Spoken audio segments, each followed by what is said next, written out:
एक दिन गोलू गार्डन में फुटबॉल खेल रहा था। बॉल कितनी तेजी से जा रही है, अब मैं इसे वापस लाता हूँ।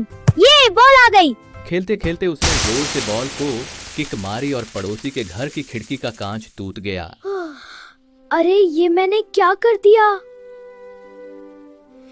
तभी उसका पड़ोसी अंकल आ जाता गोलू, है। तुमने मेरा शीशा तोड़ दिया। नहीं अंकल। रुको तभी वहाँ। गोलू वहाँ से भाग जाता है और जब वो घर पहुँचता है किसी को पता न चले इसलिए चुपके से घर में घुसता है और जाके अपने कमरे में छुप जाता है।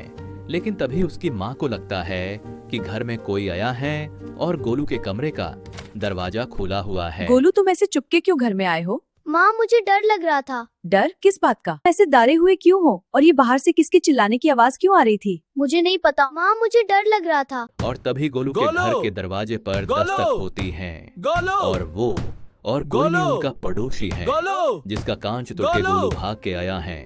फिर गोलू की माँ दरवाजा की तरफ बढ़ती है। क्या हुआ? आप इतने गुस्से में क्यों हो? और गोलू को क्यों पूछ रहे हो? क्योंकि उसने मेरी चीज तोड़ी है। थोड़ा शांत हो जाओ प्लीज। आप खुद ही गोलू से क्यों नहीं पूछ लेती? मैं तो पूछने ही वाली थी। तो आप पूछो।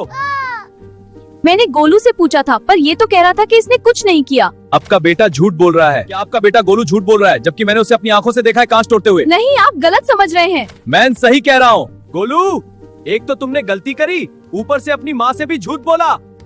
अंकल मुझे माफ कर दीजिए, आज के बाद मैं कोई गलती नहीं करूंगा और कभी झूठ नहीं बोलूंगा। ठीक है बेटा, माफ किया। बेटा, हमसे करी हुई गलती को मानना चाहिए और कभी झूठ नहीं बोलते, क्योंकि झूठ बोलने से हमारे अंदर बुराई आती है। गोलू, अंकल सही कह रहे हैं कि हमेशा जो गलती हुई है उससे मानो, झूठ मत बोलो ना, उसे छुपाओ। कभी झूठ नहीं बोलना चाहिए और गलतियों को छुपाना नहीं बल्कि बताना सीखो।